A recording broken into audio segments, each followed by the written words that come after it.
राधा स्वामी दयाल की दया, राधा स्वामी सहाय, राधा स्वामी। प्यारी साध संगत जियों, भाइयों बहनों, बच्चों, जितने भी आप आए हो, शांति से बैठ के सत्संग लाभ उठाएं। संतों की तो याद जब भी की जाए, जब भी उनका सानिध्य मिले, जब भी उनकी कोई चर्चा हो, वो घड़ी, वो पल, वो दिन बड़ा भाग्यशाली होता है। क्योंकि महापुरुषों का जीवन दूसरों के कल्याण के लिए, दुनियादारी के जीवों को इस भरम जाल से निकालने के लिए और इस काल और माया के देश से स्वतंत्र कराने के लिए ही होता है। वो इस धरा पे मनुष्य की देह धर के तो जरूर आते हैं, लेकिन संदेश उनको मालिक का होता है, तो मालिक का हुक्म बजाने के लिए वो मालिक की तरफ से नुमाइंदे होते हैं।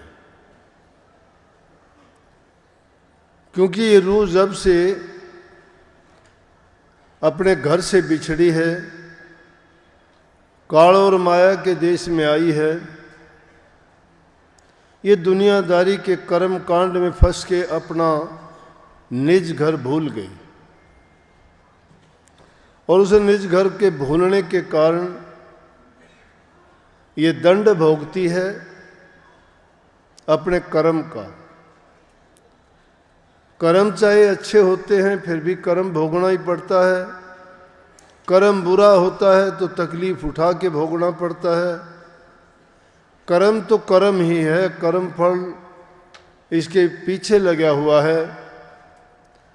अच्छे कर्म करते हुए, अच्छा परिणाम मिलते हुए फिर भी ये जीव दुखी रहता है, क्योंकि उसके पीछे भी लालसा, तृष्णा, इच्छा, ये वासनाएं उसके साथ ऐसी जोड़ दी गई, ऐसी पीछे लगा दी काल महाराज ने, जिसके देश में, जिसके शासन में हम रहते हैं, कि उस कारण से किसी न किसी कारण से उनको दुख मिलता ही मिलता है। और जब कोई पाप कर्म करता है तो उसका तो परिणाम भी दुख वाला ही होता है, तो उसमें तो सुख है ही नहीं। इसलिए इस संसार को संतों ने मिथ्या कहा है। मिथ्यक इसलिए कहा गया है कि जिसमें स्थायी कोई चीज नहीं। जीव से संबंध है वो सिर्फ कुछ समय के लिए है, किसी के साथ कोई रिश्ता पक्का नहीं है। पक्का और सच्चा रिश्ता है तो सिर्फ सतगुरु से है, नाम से है। इसीलिए संतों ने जो रास्ता दिखाया वो नाम भक्ति का इन जीवों के लिए बताया, और उसी का नाम सत्संग रखा गया। सत्संग जिसमें सत्य का प्रचार, सत्य देश का वर्णन, सत्य का नाम, सत्य नाम सत्संग, और सतगुरु के द्वारा उनका मुकम्मल भेद जब जीव को मिलता है तो ये जीव अपने निज घर जा सकता है। लेकिन उनके लिए जो अभी शब्द गाया गया, ये बाणी अरमान साहब की थी, दादा गुरु की, जोई ग्राम में हुए, अध्यापक रहे, महर्षि शिवरतलाल जी से नाम की दीक्षा ली थी। हमारे राधा स्वामी मत की ये खूबी रही है कि इनमें जितने भी संत आए, महाराजियों को छोड़ के उन्होंने दुनियादारी की विद्या की डिग्रियां प्राप्त की, लेकिन इन विद्याओं से ऊपर जो प्राविद्या है, जिसको जो इन किताबों में, ग्रंथों में कहने सुनने में नहीं आती, वो पराविद्या है, वो ज्ञान है जिसको कहा गया और ज्ञान सब ज्ञानड़ी और ब्रह्म ज्ञान सोई ज्ञान। जो इस जीव की उत्पत्ति और इसके अंत तक का भेद देता, वो ब्रह्म ज्ञान है, वो अध्यात्म है। तो वो संतों ने खोज की और वो जो भेद देते हैं उसमें इस विद्या की जरूरत भी नहीं है। परंतु मैंने ये बात क्यों कही, महाराज जी, हजूर महाराज परम संत ताराचंद जी बाल ब्रह्मचारी थे। उनके पास दो शक्तियां थी। सबसे बड़ी ताकत ब्रह्मचर्य की होती है। एक तो ब्रह्मचर्य की ताकत थी, दूसरे उनके भक्ति की, नाम भक्ति की शक्ति थी। तो उनको इन विद्याओं की जरूरत ही नहीं थी। ऐसे संतों को सवते संत कहा जाता है, जो दुर्धाम से आते हैं और जीवों को अपने साथ लगा के सत्य का भेद दे के उनके निज देश में पहुंचाते हैं। तो अरमान साहब ने जो वाणी लिखी उसमें अभ्यास की बात कही गई। अभ्यास का जिक्र, अभ्यास किसी चीज का भी करोगे, जिस चीज में भी आप दक्षता प्राप्त करना चाहते हो, योग्यता प्राप्त करना चाहते हो, तो उसके लिए बार बार उसका अभ्यास करते हो। यहाँ अभ्यास का मतलब है नाम का अभ्यास। नाम भक्ति का अभ्यास कहते हैं। वो लगन के बिना दो चीजें कभी नहीं बढ़ती, सत्संग और अभ्यास। दिल में लगन नहीं हो तो कोई चीज भी नहीं बनती है। कोई भी चीज काम करना चाहते हो, उसके लिए लगन ऐसी हो कि आप उसमें ही रम जाओ, अपने आप को इतने भूल जाओ, कोई याद ही ना रहे, आपका लक्ष्य सिर्फ एक ही रहे।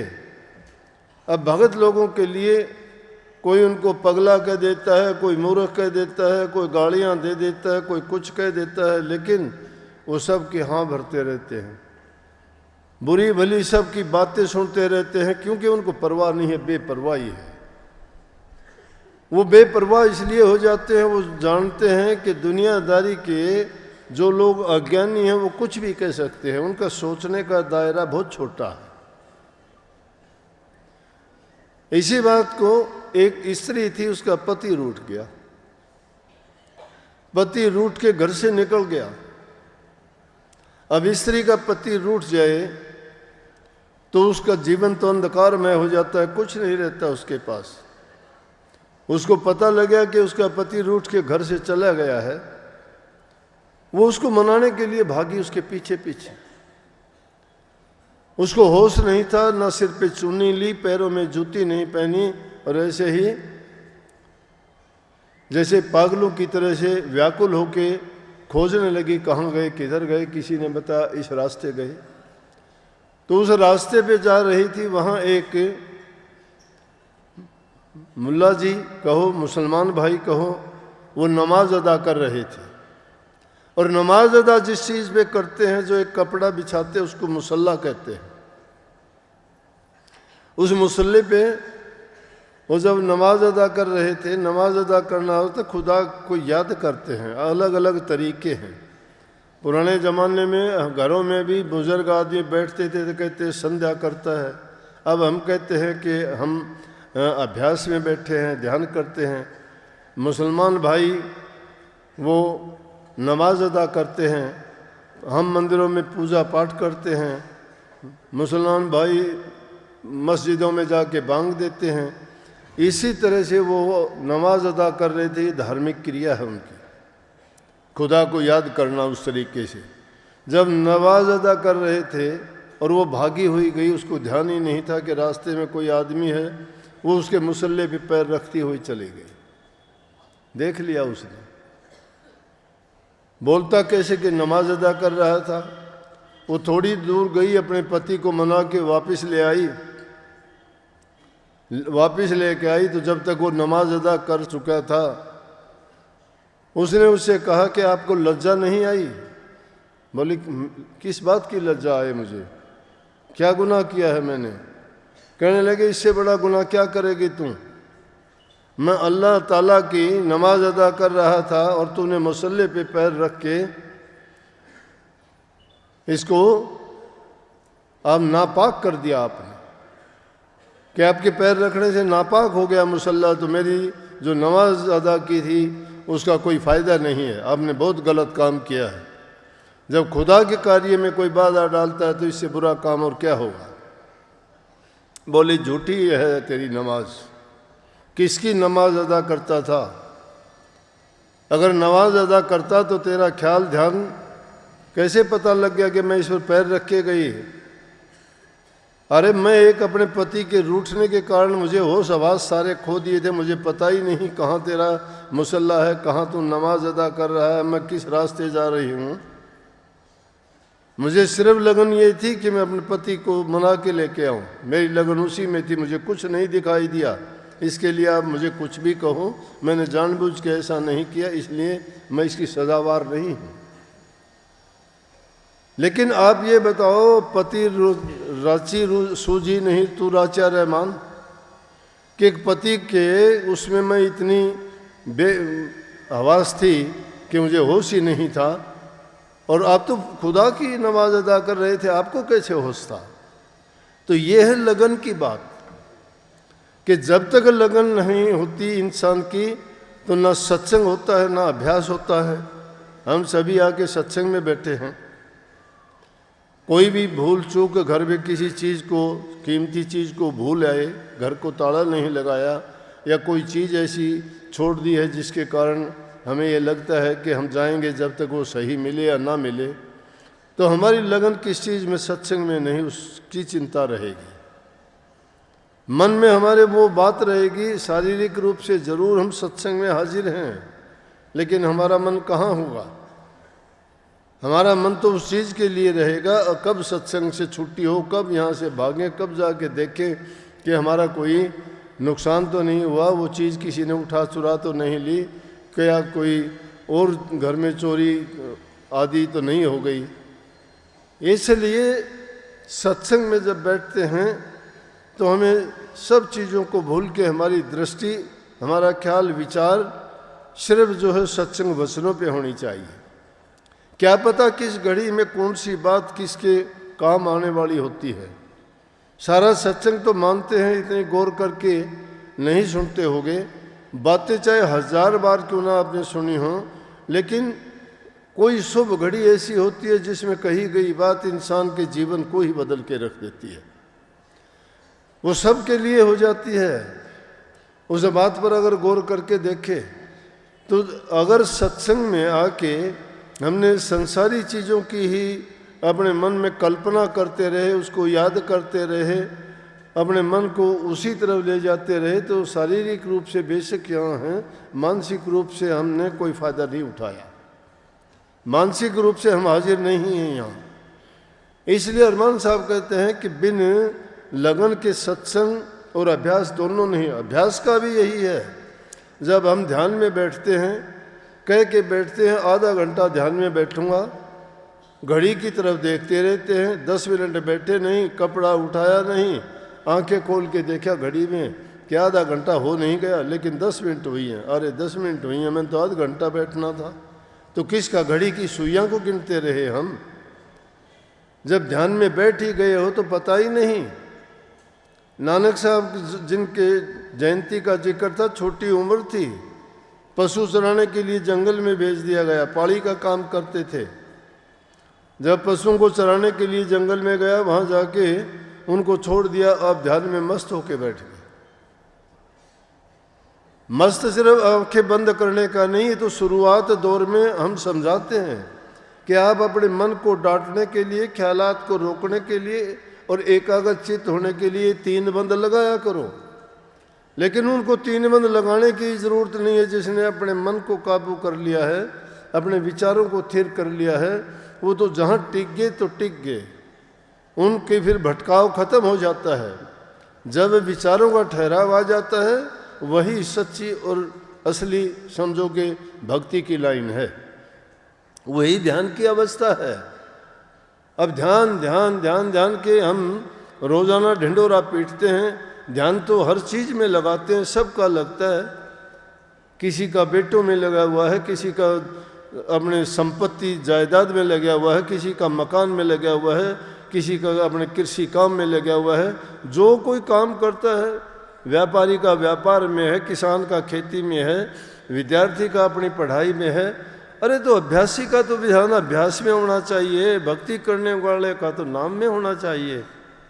ध्यान तो करते तो सब हैं, लेकिन जब नाम के लिए ध्यान करते हैं तो जो पहले ध्यान किए हुए है मन वहीं जाता है, नहीं टिकता नाम में।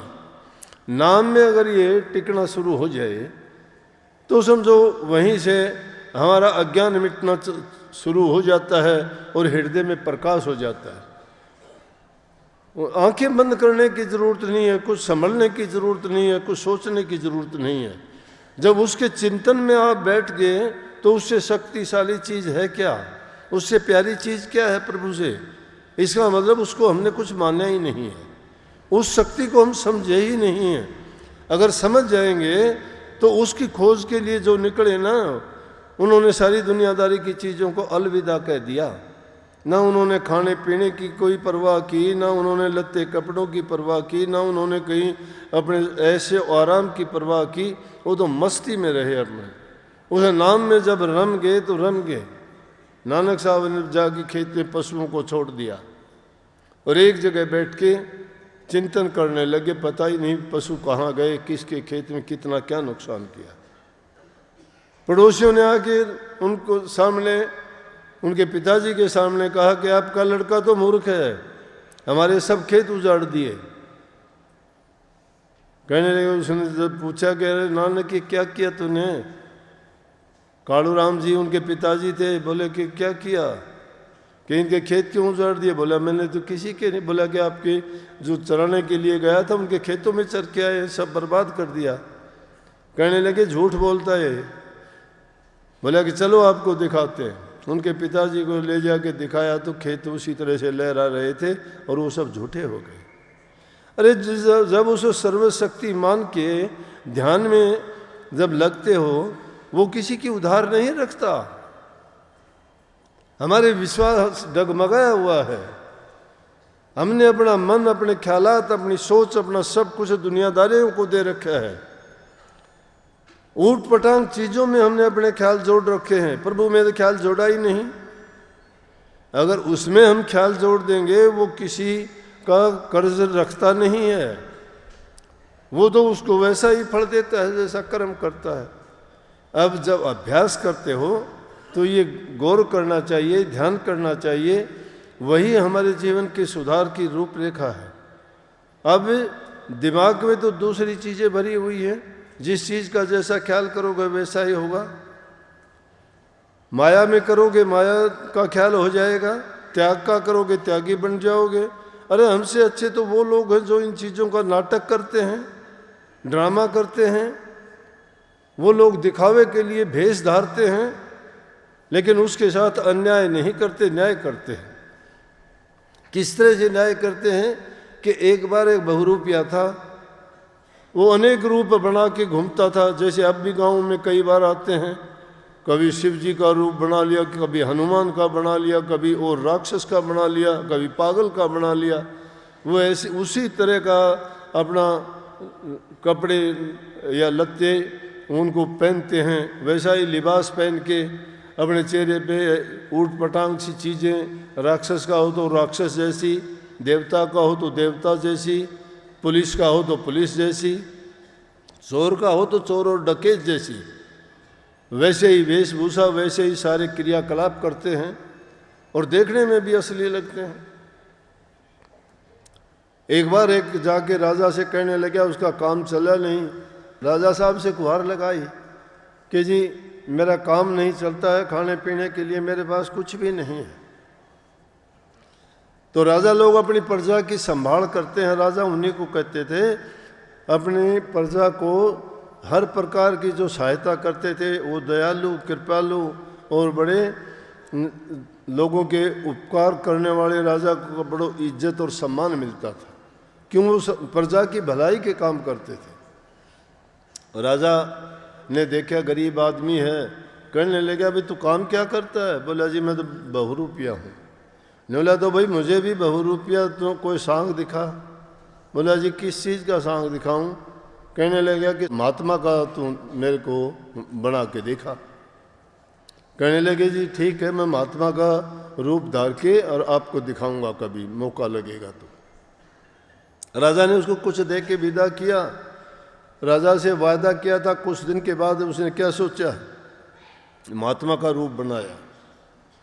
जाके नगरी के बाहर उसने अपना धूना लगा दिया और वहाँ जाके एकदम ऐसा त्यागी महात्मा बन के बैठ गया। अगर कोई जाके कुछ देता तो खा लेता, नहीं देता तो किसी से मांगता नहीं, कुछ नहीं कहता, बोलता नहीं। कोई भेंट पूजा ले जाके देता तो उसको वापस दे देता कि ले जाओ अपने। थोड़े ही दिन में इतनी ख्याति फैल गई, कहने लगे बड़ा एक ऐसा त्यागी महात्मा आया है, ना किसी का कुछ लेता है, अब भक्ति में लीन रहता है 24 घंटे। और ये ऐसा त्यागी तो हमने कभी देखा ही नहीं। कोई भेंट पूजा कोई स्वीकार नहीं करता, कोई तोहफा वगैरह किसी से नहीं लेता। वो तो ऐसा भक्त है जिस पर दृष्टि डाल दे वो निहाल हो जाता है। अब लोगों का अपना विश्वास होता है, ये अगर पत्थर को भी पूजने लग जाता है तो पत्थर में भी ये उनसे हासिल कर लेता है जो चाहता है, जो सोचता है। वो पत्थर तो उसको नहीं देता, उसका अपना आत्मविश्वास देता है। आत्म शक्ति को जो जागृत कर लेता है तो उसका आत्मविश्वास जब जागृत हो जाता है, उसकी सभी इच्छाएं सभी कामनाएं पूरी होती हैं। लेकिन हम तो आत्मविश्वास सब कुछ खोए बैठे होते हैं, दुनियादारी की चीज़ों में ऐसे हो चुके होते कि अपने आप को बेसहाय मानते, असहाय, हर चीज़ के दूसरी चीज़ के बस में है। हमारी इच्छाएं कभी पूरी नहीं होती, इसलिए ये कल्पना ही नहीं की जा सकती कि हम कभी उस शक्ति को हासिल कर सकते हैं। राजा वजीर से कहने लगे अरे वजीर साहब, हमने सुना है कि महात्मा अपनी नगरी के बाहर बहुत त्यागी है, बहुत बड़ा महात्मा आया है, चलो हम भी उसको एक दिन देख के आते हैं। उन्होंने दिन निश्चित कर लिया, वजीर को लेकर राजा चल दिया, पूरा लश्कर साथ में। 1000 रुपये की थैली ले ली। उस टाइम में सिक्के होते थे, आज की तरह से कागज़ नहीं थे। गए जाके बंदगी की, महात्मा ने आँख खोल के देखा कि राजा आ गया। राजा नहीं पहचान पाया क्योंकि वेशभूषा उसकी महात्मा जैसी थी एकदम। जाके 1000 रुपये की थैली रख दी, उसको इशारा कर दिया, बोला राजन ये हमारे काम की नहीं है, ये ले जाओ, हमें नहीं चाहिए। मिट्टी में और इसमें क्या अंतर है, हम इसके लिए नहीं हैं, हम सिर्फ प्रभु भक्ति के लिए आए हैं, हमें इन चीज़ों की कोई दरकार नहीं, ये आप राजाओं के काम की चीज़ है, आप ले जाओ इसको। राजा बड़ा प्रसन्न हुआ कि बहुत त्यागी है भाई। राजा ने भी प्रशंसा की। चला गया राजा। उसके दूसरे ही तीसरे दिन बहरूपिया राजा के दरबार में उपस्थित हुआ और जाके राजा से कहने लगा बादशाह सलामत, इनाम दो मुझे। बोला तो आपको किस चीज़ का इनाम दूं? कि जी आपको मैंने जो महात्मा का रूप धर के दिखाया। कौन सा महात्मा का रूप? महात्मा तो मैंने देखा यहाँ पे, हमारी नगरी के बाहर आया है, उसको जाके देखो तू कैसा महात्मा का रूप। बोला जी वो मैं ही था। बोला तू ही था? राजा हैरान हो गया। कहने लगा मैंने 1000 रुपये की थैली तेरे को दी थी, तू उसको रख लेता फिर। बोला कि मेरे महात्मा के रूप को बट्टा लगता, महात्मा का जो मैंने रूप बना रखा था उसको बट्टा लगता, उसको महात्मा के नाम पर ये धब्बा मैं नहीं आने देता था कि महात्मा ऐसे होते हैं, इसलिए मैंने स्वीकार नहीं किया। बोला कि अब तू थोड़े से पैसे मांगता है, वही रख लेता।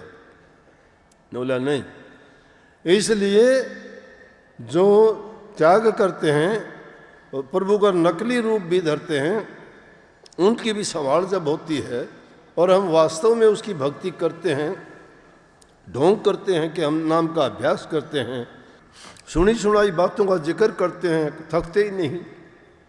इधर से सुन ली, उधर से सुन ली, किताबों से देख ली, और उन बातों को, देखी सुनी बातों को बड़ा जोर शोर डंके की चोट पे कहते हैं।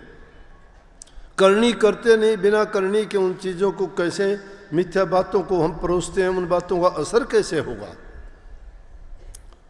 इसलिए ज़रूरी है कि अभ्यास करें, अभ्यास करें, एकाग्रचित्त होकर करें, पूरा त्याग और समर्पण के साथ करें।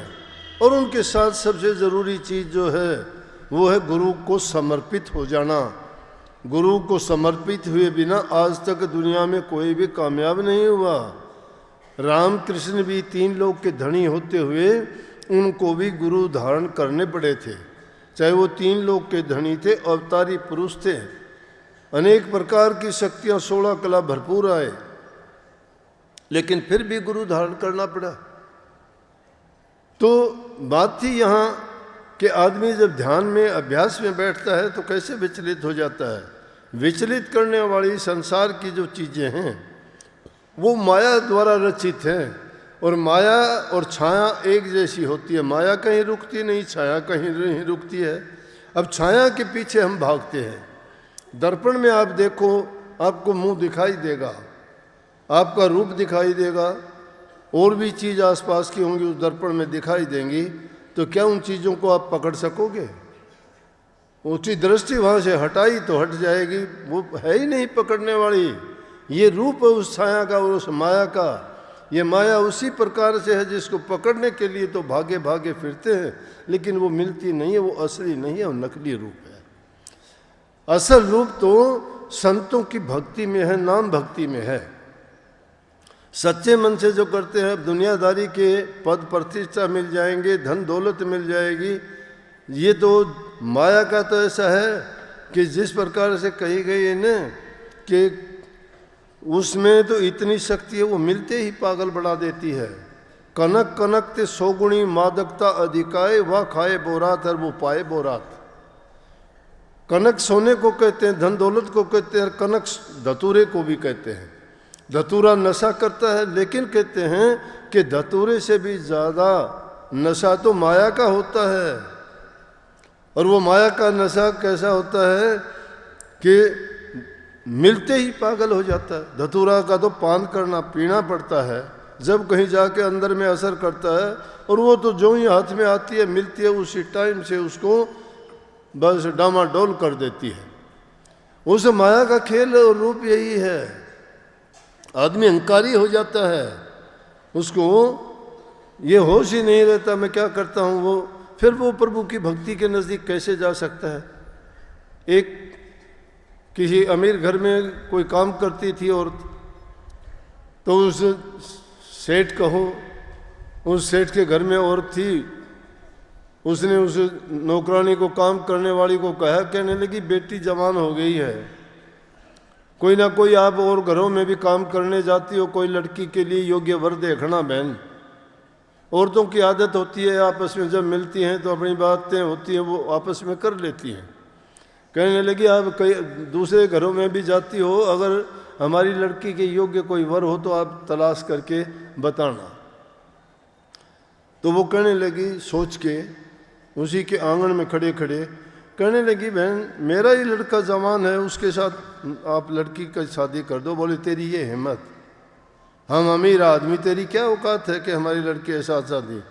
बहुत उसको भला बुरा कहा, वो सुन के चली गई, गरीब थी क्या कहते।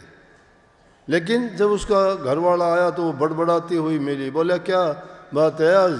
बोला बात क्या है कि ऐसे ऐसे इसको मैंने कह दिया कहीं कि बहन कोई लड़का योग्य हो तो आप दूसरे घरों में जाती हो, योग्य लड़का हमारी जाति का, हमारे धर्म का और हमारे लायक के बराबर का लड़का हो तो इस लड़की की शादी कर दे। नहीं बोला तो वो तो कहने लगी कि मेरा लड़का भी ऐसा जवान है, उसके साथ शादी कर दो।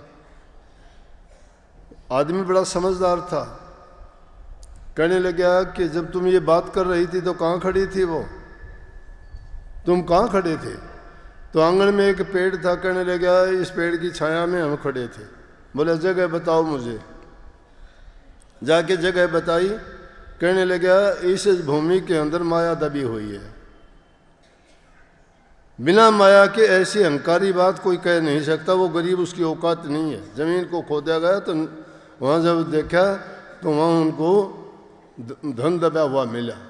अरे वो तो चीज़ें मिलते ही आदमी की बुद्धि को भ्रष्ट कर देती है कि जब ज़मीन में दबी हुई चीज़ ने भी उसको ये कहने पे मजबूर कर दिया कि एक नौकर अपने मालिक को कहता है कि मेरे लड़के के साथ तेरी लड़की की शादी कर दे। तो इसलिए ये माया का रूप ऐसा है। कबीर माया रूखड़ी दो फल की दातार, खाओ खर्च। अगर ये खाने खर्चने में तो ठीक लगा दे, ये दो फल देती है। और संचित नरक के द्वार, खावे खर्चे तो ये उसको स्वर्ग जैसा एहसास करा देगी, वहाँ पहुँचा देगी। लेकिन अगर इसको संचय करना शुरू कर दे तो बर्बाद कर देगी।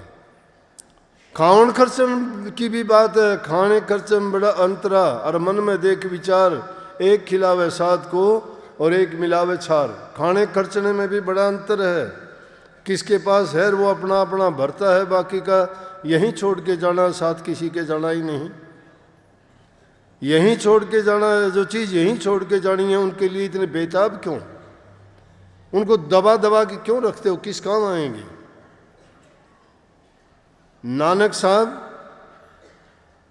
रूस चले गए, काबुल कंधार अफगानिस्तान होते हुए रूस में चले गए।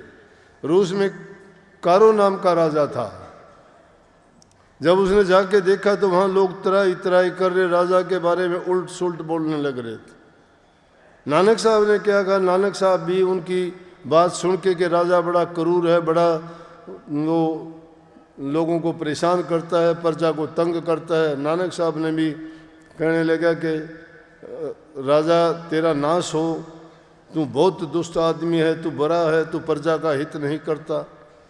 अब ऐसे निरंकुश राजा होते थे, उनके जो गुप्तचर थे उनने जाके कह दिया कि कोई दरवेश आया है हिंदुस्तान से और वो आपके बारे में बुरा भला कहता है। वो भी उन लोगों के साथ जो दूसरे लोग कहते हैं उससे भी बुरी बुरी बातें आपके बारे में बोलता है। बोला चलो उसको चल के देखते हैं। तो बात क्या थी, क्यों लोग बुरा भला कहते थे? कैरो राजा इतना क्रूर था कि उसने अपनी प्रजा के पास किसी के पास एक पैसा नहीं छोड़ा। सब का सब उसने अपने पास लूट के भर लिए खजाने। 40 खोज का खजाना भर लिया उसने। लेकिन लोगों की हालत ये थी, किसी को रोटियां नहीं मिलती थी, किसी को कपड़ा नहीं मिलता था, किसी का घर मकान नहीं था, कोई बीमारी रोग से मर रहा था, कोई तड़प रहा था। और लोग इसलिए उसको बड़े जो उनके मन में आता था वो कहते थे। तो ये बातें जब नानक साहब को पता लगी, कहने लगे भाई ऐसी क्या बात है? बोला जी इतना क्रूर है, इसने किसी के पास एक दमड़ी भी नहीं छोड़ी है।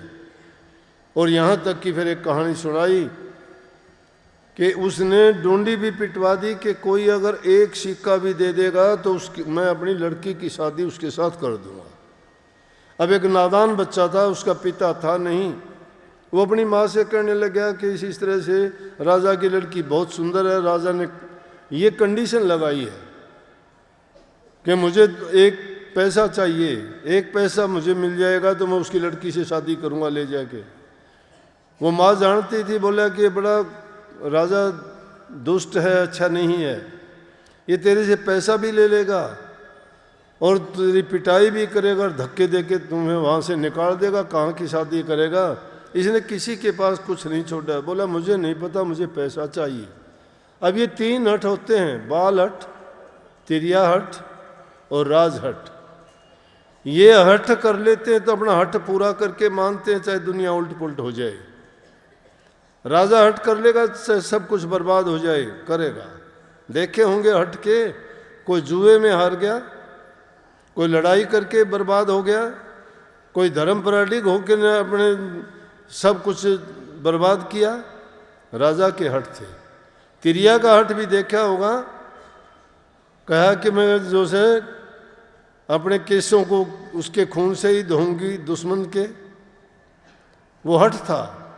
इसी प्रकार से बच्चे का भी हट ऐसा ही होता है। बच्चे को पता नहीं होता, बच्चा तो कह देगा कि इस ऊंट को इस कटोरी में बैठा दो, ऊंट कटोरी में कैसे बैठेगा, लेकिन हट है, नहीं मानेगा वो। अब क्या करोगे उसका? इसी तरह से उसने भी हट कर लिया। माँ थी, माँ अपने बच्चे के लिए कुछ भी कर सकती है। वो सोचने लगी, कहने लगा मुझे नहीं पता, मुझे चाहिए।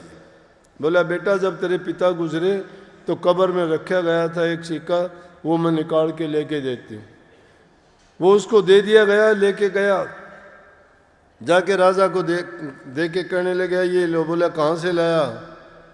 उसने सारी कहानी बताई कि मेरे पिता की कब्र से मरते वक्त कब्र में डालते हैं। उसको पता लगा, राजा ने कह दिया सारी कब्रों को उखाड़ के सबके सिक्के निकाल के लाओ। वो भी उसने सब निकलवा लिया और उसको धक्के दे के पीट के भगा दिया। उसकी माँ की बात सच्ची हुई, रोता पीटता घर आ गया। अब लोग इसी परेशानी में करते थे, लेकिन जब नानक साहब ऐसा करते हुए और उनको बुरा भला कह रहे थे तो वहाँ जाके राजा पहुँचा और पब्लिक के बीच में खड़ा होके जब उसने सुनी तो संत महात्मा डरते नहीं हैं, सच्चे होते हैं, वो सच्ची बात कहते हैं, बेपरवाह होते, परवाह नहीं करते। इसीलिए शब्द भी है कबीर साहब का, संतों के आगे कौन चीज़ बादशाही। संतों के आगे बादशाही किसकी है? वो डरते नहीं हैं, मौत से ही नहीं डरते। मौत से सारी दुनिया डरती है, संत मौत से नहीं डरते, गले लगाते हैं। कबीर साहब ने कही जिस मरने से जग डरे, मेरे हो आनंद कद मरिए कद पाइए पूर्ण परमानंद। कि उस मौत से तो दुनियादारी के लोग डरते, हम नहीं डरते। हम तो ये चाहते हैं कब वो मौत आए और कब हमें वो पूर्ण परमानंद प्राप्त हो, कब उस प्रभु के चरणों में जाके हम पहुँचें। इसलिए वो डरते नहीं हैं। राजा गया, कहने लगा वो फकीर कहाँ से आया? बोला हिंदुस्तान से। बोला मुझे बुरा भला क्यों कहता है? बोला तू क्रूर राजा है, राजा नहीं है, राजा का फर्ज नहीं जानता है। राजा प्रजा का हितकारी होता है, राजा प्रजा का पिता होता है, राजा उनके सब चीज़ों का प्रबंध करता है, खाने का, लत्ते का, कपड़े का, घर का, मकान का, दुखियों के लिए उन सब उसको उसके ज़रूरत की चीज़ें पूरी करनी चाहिए। तू 40 कोस का खजाना भर के बैठा है, क्या करेगा इसका? बस सच्ची बात जब किसी के समझ में आती है तो वो आदमी मान जाता है। राजा उसको कहने लगे कि दरबार में चलो। दरबार में गए, वहाँ राजा को समझाया। कहने लगा कि जब समझाते समझाते सारी बात होगी तो कहने लगा एक काम करना राजा। बोले क्या? अपनी उसमें से कपड़े में से सुई निकाल के दे दी कि ये सुई मेरे वहाँ भेज देना अगले लोक में, जब मैं आऊँगा जब ले लूँगा। बोले अगले लोक में कोई ले जा सकता है क्या कोई चीज़ है? बोला तू 40 कोस का खजाना कैसे ले जाएगा? और राजा को ज्ञान की ठोकर लगी, समझ आ गई। पूरे शहर में, बाजार में, जगह जगह पर ढेर लगवा दिए, पूरा खजाना खाली कर दिया कि जिसकी ज़रूरत की चीज़ें हैं वो ले जाओ, यहाँ से फ्री मिलेगी सबको। संत इस प्रकार से दरवाजे खोल देते हैं जीवों के लिए। ये भी काल की जो जेड़ है, इसके दरवाजे खोलने के लिए संत आते हैं। वो उस नाम का ढिंडोरा पीट के उनके अज्ञान मिटा के हृदय में प्रकाश करते हैं। और जब ज्ञान का प्रकाश हो जाता है तो इंसान को समझ आ जाती है। समझ जब तक आती नहीं, परेशानी जाती नहीं। अब अभ्यास नाम ले लेते, अभ्यास नहीं करते। अभ्यास एक दिन में नहीं हो जाता। कई बार तो बातें सुन के हैरान हो जाते हैं उन लोगों की। अरे उनके कर्म देखो, उनका जीवन देखो, उनके रोज़ाना के क्रियाकलाप देखो। और वो लोग कहते हैं कि मैं भजन करता हूँ, मैं अभ्यास करता हूँ। चुगली वो करते हैं, निंदा वो करते हैं, बुराइयाँ वो करते हैं, झूठ वो बोलते हैं, कपट से वो भरे पड़े हैं। किसी के आगे कुछ कहते हैं, दूसरे आगे कुछ कहते हैं। बात पूछो तो वो सतलोक, अलग लोक, अगम लोक से कम बात नहीं करते हैं। प्रकाश का रूहानी, नूरानी और शब्द धुनों की बात करते हैं। कहाँ से होंगे? अगर ध्यान करना है तो ध्यान करने के तरीके सीखो। एक दिन में किसी की सूरत नहीं चढ़ जाती, पूरी जिंदगी आदमी को दांव पे लगानी पड़ती है। सूरत की चाल तो बहुत धीमी है। सबसे पहली चाल कीड़ी जैसी है उसकी। अभ्यास में बैठोगे, कीड़ी चाल क्या है? कीड़ी जिस प्रकार दीवार पर चढ़ती है, 1000 बार गिरती है, 1000 बार फिर चढ़ना शुरू कर देती है। जब अभ्यास में बैठोगे सूरत की चढ़ाई, अपने आप आंखों को ऊपर की तरफ पलट के देखोगे ना, सिर में दर्द हो जाएगा। अभ्यास नहीं है वो। स्वाभाविक रूप से जो तुम्हारा ध्यान लगेगा वो ध्यान होगा। स्वाभाविक रूप से उसमें जो प्रकाश आएगा वो प्रकाश है, वो डिवाइन लाइट है।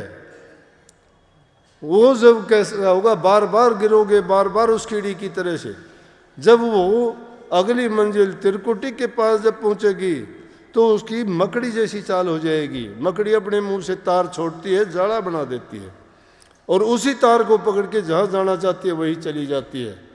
जब त्रिकुटी में सुर्द पहुँचती है तो उसके बाद इसकी चाल उस मकड़ी की तरह से होती है। ये दाएं बाएं आगे पीछे ऊपर नीचे जा सकती है, आ सकती है।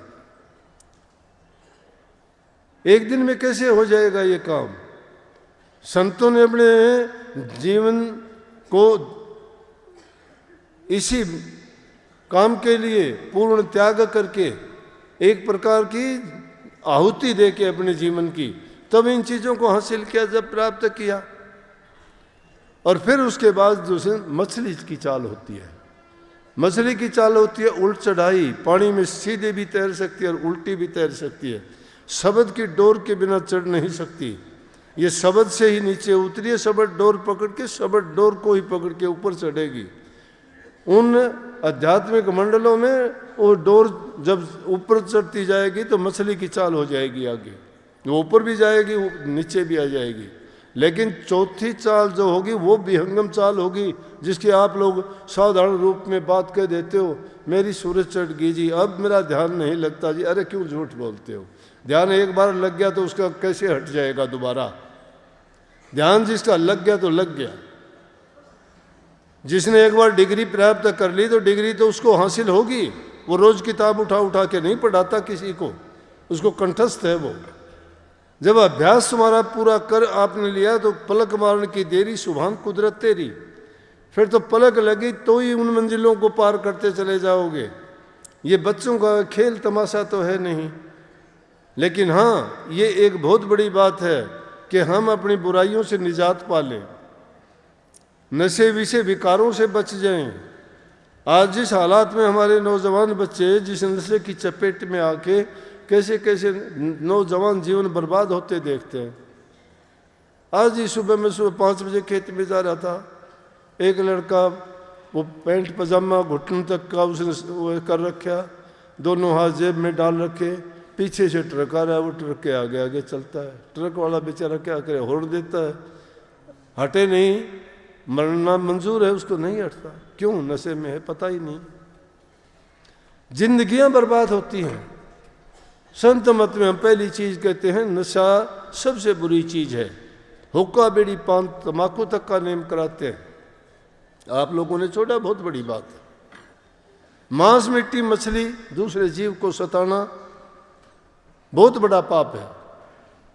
इससे भी हमें बहुत खुशी होती है कि देखो हम सब के सब सात्विक हैं, सात्विक भोजन खाते हैं, अनाज का आहार, फल आहार करते हैं, महात्माओं जैसा जीवन है।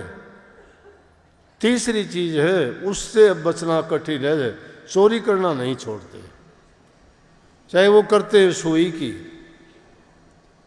वो आदत बनी हुई है। उस आदत को भी अगर छोड़ दें, करते हैं वो, लेकिन ये चोरी नहीं करते। हम चोरी उसको मानते हैं कि किसी का जाके चीज उठा के अपने घर में लिया है, ये वो ना, लेकिन नीयत खराब ही रहती है। उस नीयत को भी सुधार लें। पति पत्नी का प्यार हो, आपस में मीठा और अच्छा बोलने का बर्ताव हो इंसान का, एक दूसरे के मन को जीत लेता है, घर में खुशियाँ ठाठे मारती हैं। स्वर्ग जैसा एहसास आदमी को होता है। जब जीवन में ये सब कुछ मिल जाए तो ये कोई कम बात नहीं है। गृहस्थियों के लिए बहुत ऊंची बात है कि इन बुराइयों को त्याग के अगर 2 घड़ी झूठा या सच्चा प्रभु के नाम का सिमरण भी कर लेता है तो भी उसका कल्याण हो जाता है, तो भी उसका कल्याण हो जाता है। क्योंकि वो कम से कम मालिक को साक्षी मान के कुछ तो सोचता है। कोई भी गलत काम होता है तो उसको पश्चाताप तो होता है। पश्चाताप करना अपना कर्म भोग लेना ही होता है, तौबा कर लेना ही होता है उसमें कि अब तो मेरे से गलती हुई, आगे नहीं करूँगा। ये चीज़ें बहुत बड़ी हैं।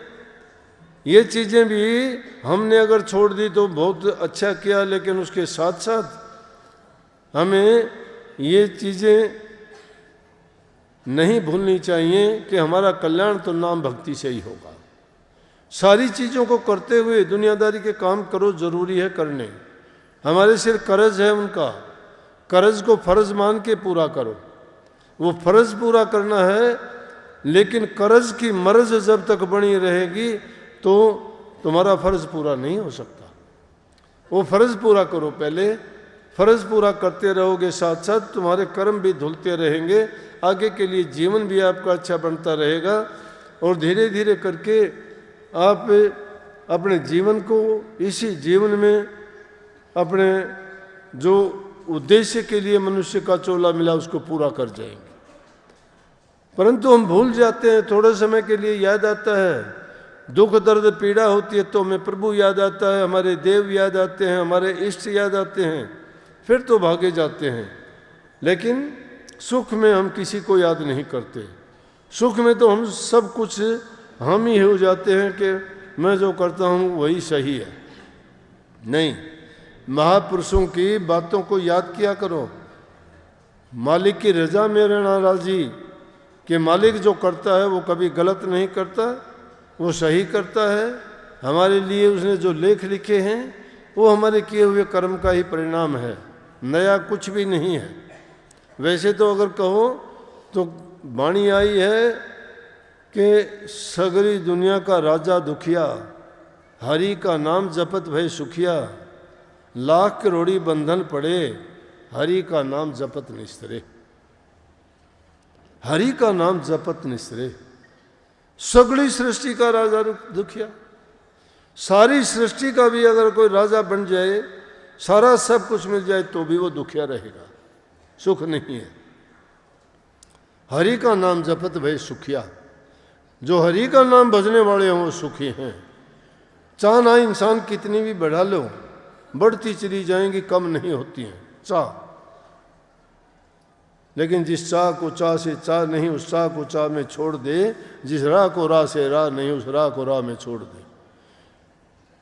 चाह को जब तक नहीं त्याग देते हो, ये चाह बहुत बुरी है। जब ये चाह कभी पूरी नहीं होती, तृष्णा कभी भरती नहीं, लालसाएं एक से एक आगे उठाती रहती हैं। आदमी जब इनको याद करता है तो ये तिलमिलाने लग जाता है। इसको फिर कुछ ना कुछ उल्टा सीधा करने के लिए मन इसको तैयार कर लेता है। फिर मन के कहे में चलना शुरू हो जाते हैं तो मन फिर नहीं टिकने देता इस जीव को। मन को टिकाने के लिए ही वो नाम है। तो वो किसे? हरि का नाम अंकुश है। हरि के नाम जपत भय सुखिया। लाख करोड़ी बंधन पड़े, चाहे कितने भी बंधन कर्म के क्यों ना पड़े हों, लाख हो, चाहे वो करोड़ों बंधन क्यों ना हो, लेकिन हरि का नाम जपत निस्तरे। प्रभु का नाम अगर लोगे तो सब बंधन टूट जाएंगे, सब बंधनों से हमें मुक्ति मिल जाएगी। मुक्ति की जुक्ति इसलिए नाम में है। नाम हरि का है, हरि का नाम ही गुरु देते हैं। गुरु अपनी आज्ञा, अपना हुक्म, अपना नाम, अपना आदेश यही तो कहते हैं कि भाई नाम का चिंतन किया करो, सुमरण किया करो। चिंता ना किया करो, चिंता बर्बाद करती है, चिंतन रास्ता निकालती है। चिंतन में चर्चा है, चर्चा किसी और की नहीं, चर्चा प्रभु के नाम की करो। सत्संगी मिलते हो, चर्चा किया करो, चिंतन किया करो। चिंतन करोगे सवाल उठेंगे, सवाल उठेंगे तो चर्चा करोगे। चर्चा तुम्हारी आध्यात्मिकता की होगी, नाम की होगी, भक्ति की होगी, अभ्यास की होगी, जाप ताप की होगी। जाप ताप और ज्ञान ध्यान पढ़िए वेद पुराण, बिना गुरु के ज्ञान के कभी ना हो कल्याण। जाप ताप कितने भी पढ़ो, वेद ग्रंथ कितने भी पढ़ लो, लेकिन गुरु के ज्ञान बिना कभी जीव का कल्याण नहीं होता। और गुरु का ज्ञान क्या है? गुरु का हुक्म, गुरु की आज्ञा, गुरु का उपदेश, गुरु की शिक्षा, जो नित्य प्रति सत्संग के माध्यम से वो हमें समझाते हैं, बताते हैं कि प्रभु के नाम का सुमरण किया करो, भजन किया करो। कोई चीज़ नहीं छोड़नी, बुराइयां त्यागनी हैं। अच्छाइयाँ अपने आप आ जाएंगी। अच्छाइयों को अपनाने की जरूरत नहीं, बुराइयां त्यागो आप, अच्छा ही रह जाएगा करने के लिए।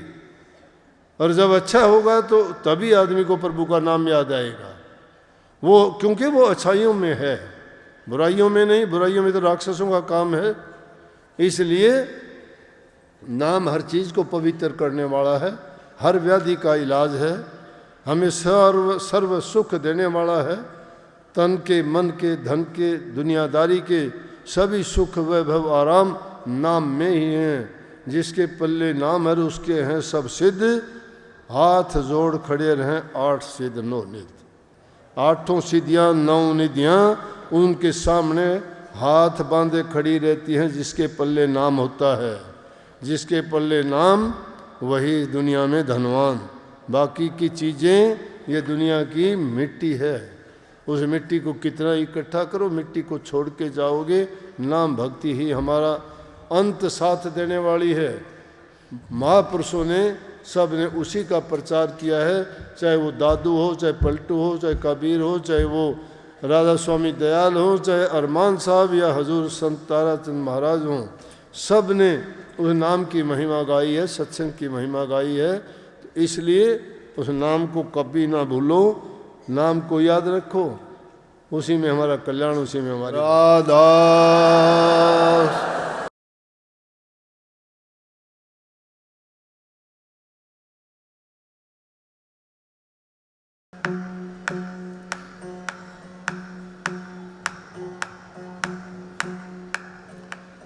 नमो नमो सते गुरु नमो,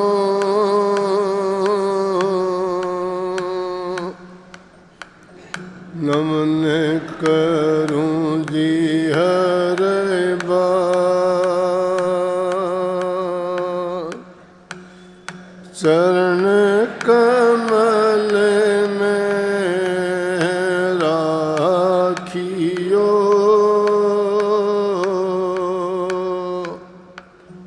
मेरे सतगुरु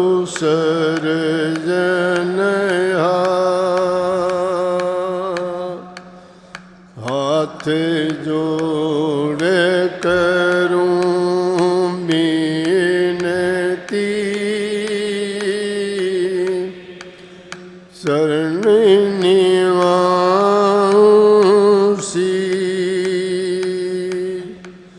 सतगुरु ताराचंद महाराज ने नाम दिया शीस, गुरु जी मारे दया की दाता हो।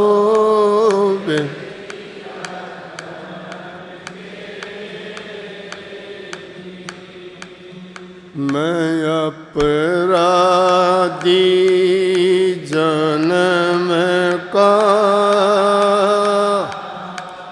नक्शे के भरा विकार। तुम साहिब दुख भंजना, मेरी करो संभाल।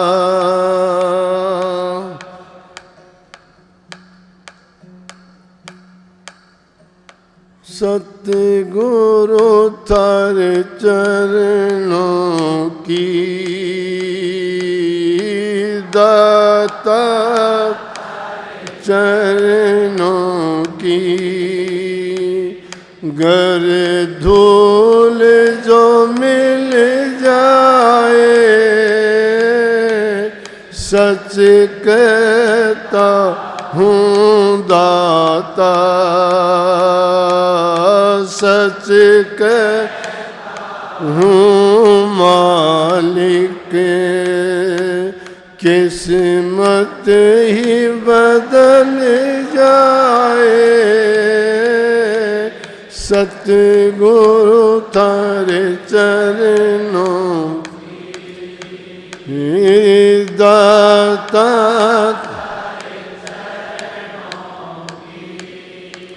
ये मन बड़ा चंचल है,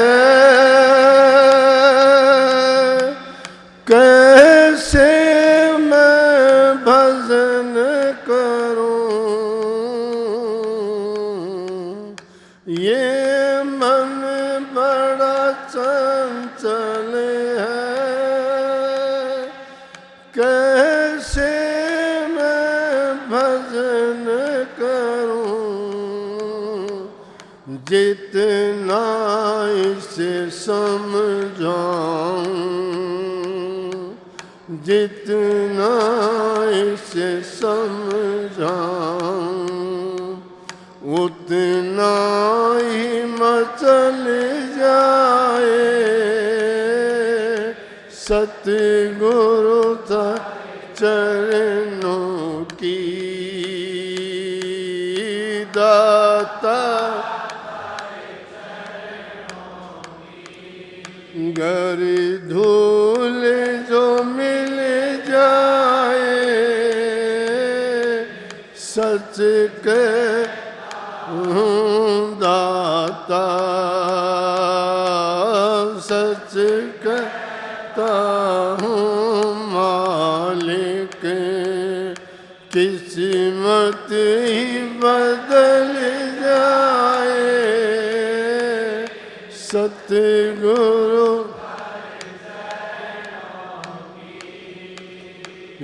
सुनते हैं तेरी रहमत, दिन रात बरसती है, सुनते हैं तेरी रहमत, दिन रात बरसती है, एक बूंद जो मिल जाए, एक बूंद जो मिले, मन की कली खिल जाए सतगुरु थारे चरणों की दाता। गर धूल जो मिल जाए सच कहता दाता, सच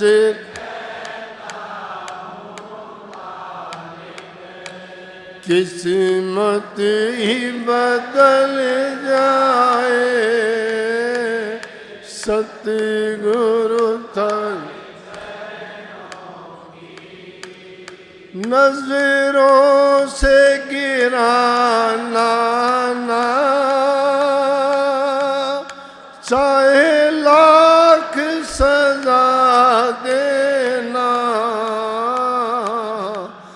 नजरों से गिराना ना चाहे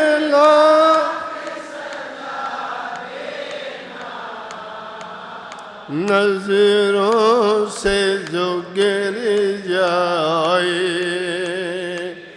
नजरों से जो गिर जाए, मुश्किल संभल पाए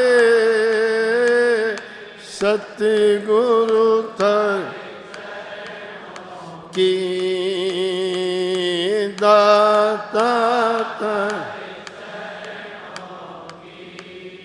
गर धूल जो मिल जाए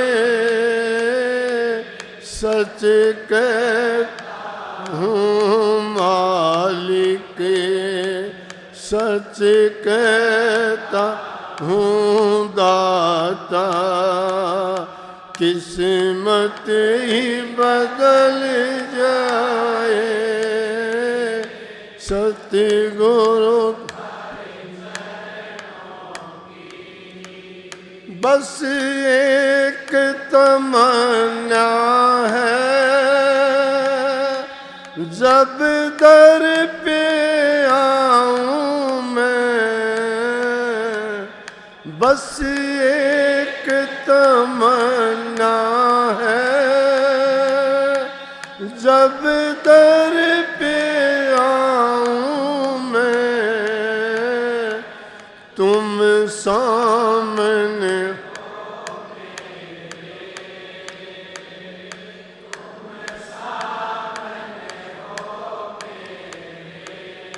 चरणों से लिपट जाऊं, सतगुरु थारे चरण की दाता थारे चरण, धूल जो मिल जाए सच कहता हूँ दाता, सच